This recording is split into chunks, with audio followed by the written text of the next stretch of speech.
नमस्कार, आज हम लेकर आए हैं उत्तराखंड के दिन भर की बड़ी खबरें।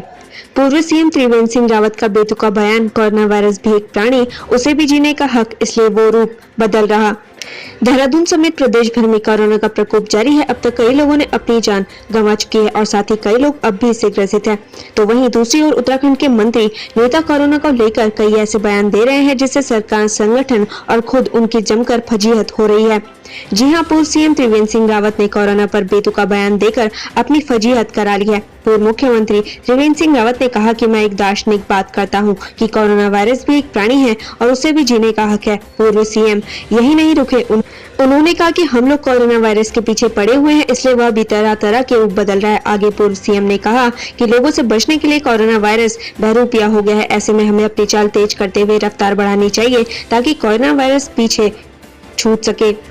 विकासनगर में मकान पर दीवार गिरने से एक की मौत, 3 ने भागकर बचाई जान। त्यूणी थाना क्षेत्र अंतर्गत ग्राम पंचायत रायगी में एक मकान के ऊपर दीवार गिरने से एक व्यक्ति की मौके पर ही मौत हो गई। परिवार के 3 लोगों ने भागकर जान बचाई।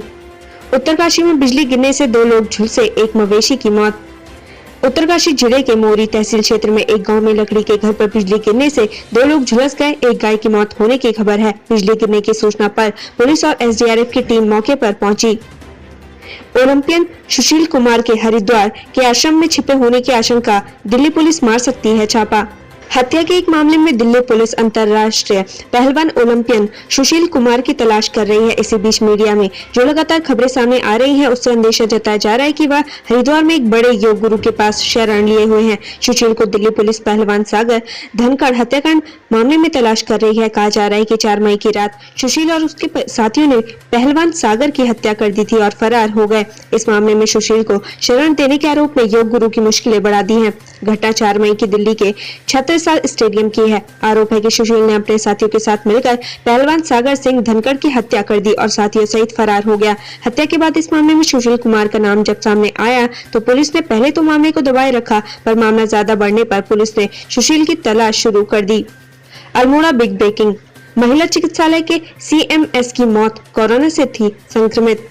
अल्मोड़ा से बड़ी खबर है। बता दें कि अल्मोड़ा के महिला चिकित्सालय के सीएमएस डॉक्टर दीपक गब्रियाल की मौत हो गई है। बता दें कि बीते दिनों वो कोरोना से संक्रमित पाए गए थे। सीएमएस का हल्द्वानी में उपचार चल रहा था, जहां गुरुवार को उनकी मौत हो गई। महिला चिकित्सालय के प्रभारी सीएमएस डॉक्टर प्रीति पंत ने मौत की पुष्टि की है। उन्होंने बताया कि इस संबंध में उनको हल्द्वानी से जानकारी दी गई है।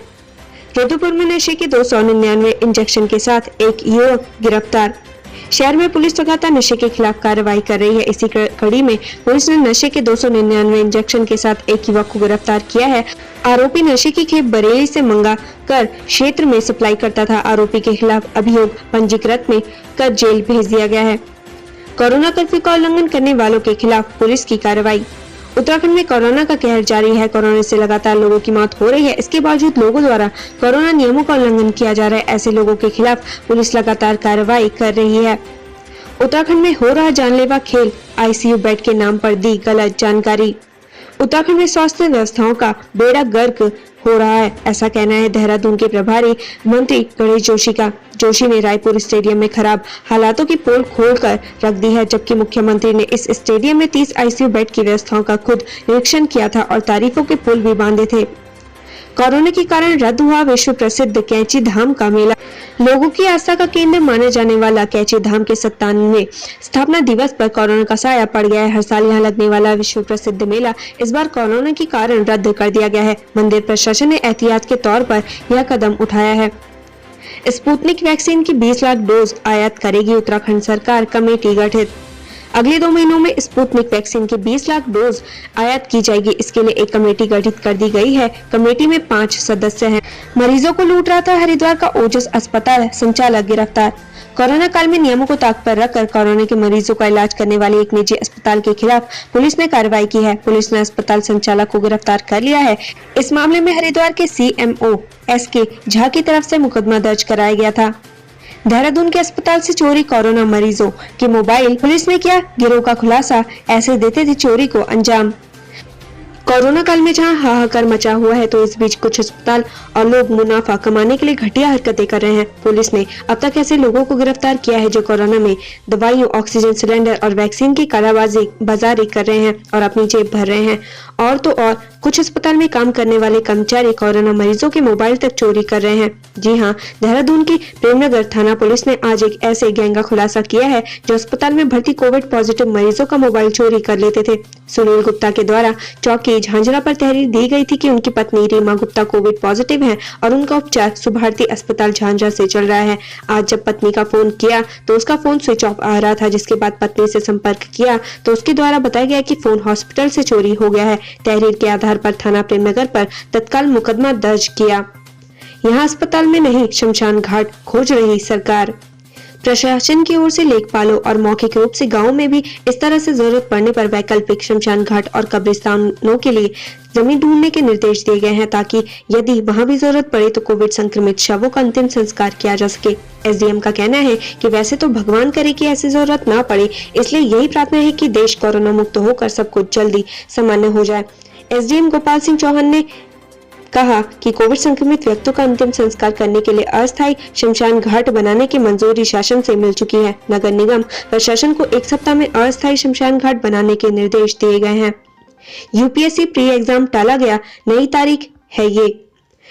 कोरोना के बढ़ते मामलों को देखते हुए यूपीएससी ने 27 जून को होने वाला सिविल सर्विसेज प्री एग्जाम टाल दिया है। अब ये परीक्षा 10 अक्टूबर को करवाई जाएगी। गजब कारनामा, बिना जांच के घर भेज दी RTPCR positive report. Udham Singh Nagar जिले के दिनेशपुर के मदनापुर में स्वास्थ्य विभाग की बड़ी लापरवाही सामने आई है, जहां गांव में उस वक्त हड़कंप मच गया जब 4 साल की बच्ची का बिना सैंपल लिए कोरोना की रिपोर्ट पॉजिटिव आ गई। लोगों ने स्वास्थ्य विभाग की इस लापरवाही पर सवाल खड़े किए हैं। पिछले सप्ताह नगर के निकटवर्ती गांव अमृतनगर 2 में 100 से अधिक लोगों की कोरोना संक्रमित पाए जाने के बाद पास के गाँव में स्वास्थ्य विभाग द्वारा कोरोना जाँच के लिए कैंप का आयोजन किया गया। इसी कैंप में खटोला 2 निवासी पंकज बैरागी ने जांच के लिए सैंपल दिए। कैंप में उपस्थित कर्मियों ने उन्होंने अपनी 4 साल की बेटी की जांच की बात कही, लेकिन बेटी का सैंपल नहीं लिया गया था। रविवार को जब रिपोर्ट आई तो पंकज बैरागी की नेगेटिव रिपोर्ट, जबकि बेटी को कोरोना पॉजिटिव बताया गया। पंकज बैरागी ने बताया कि जब उनकी बेटी का सैंपल ही नहीं लिया गया तो रिपोर्ट पॉजिटिव कैसे आई। सैंपलिंग प्रभारी डॉक्टर उपेंद्र रावत ने इसे लैब की खामी बताकर अपना पल्ला झाड़ लिया। उत्तरांचल बायोमेडिकल कॉलेज ने फीस के लिए बंद की छात्रों की ऑनलाइन क्लास। उत्तराखंड में सैकड़ों परिवार इस समय ऐसे हालात में हैं जहां अपने बच्चों की फीस जमा करना उनके लिए भारी पड़ रहा है, लेकिन कॉलेज अपनी फीस में एक दिन की भी देरी के लिए इजाजत नहीं दे रहे। ऐसा ही एक मामला देहरादून के Uttaranchal college of biomedical sciences में सामने आया। ये कॉलेज अपने छात्रों पर फीस का दबाव तो बना ही रहा है, बल्कि फीस दे पाने में अक्षम छात्रों को ऑनलाइन क्लासेस से भी हटा दिया जा रहा है। बिना श्रद्धालु के कल से शुरू होगी चारधाम यात्रा। शुक्रवार को खुलेंगे यमुनोत्री के कपाट। उत्तरकाशी स्थित यमुनोत्री धाम के कपाट शुक्रवार को खोले जाएंगे। इस बार कोरोना के कारण श्रद्धालुओं को यात्रा की अनुमति नहीं है। धाम में पुजारियों और प्रशासन के लोगों को मिलाकर कुल 25 लोग ही जा सकेंगे। कोविशील्ड की 2 खुराक के बीच का अंतराल बढ़ सकता है, सलाहकार। सरकार के राष्ट्रीय टीकाकरण तकनीकी सलाहकार समूह ने कोविड-19 रोधी कोविशील्ड टीके की 2 खुराकों के बीच का अंतर बढ़ाकर 12 से 16 हफ्ते करने की सिफारिश की है। हालांकि कोवैक्सीन की खुराकों के बदलाव की अनुशंसा नहीं की गई है। सूत्रों ने बृहस्पतिवार को यह जानकारी दी है।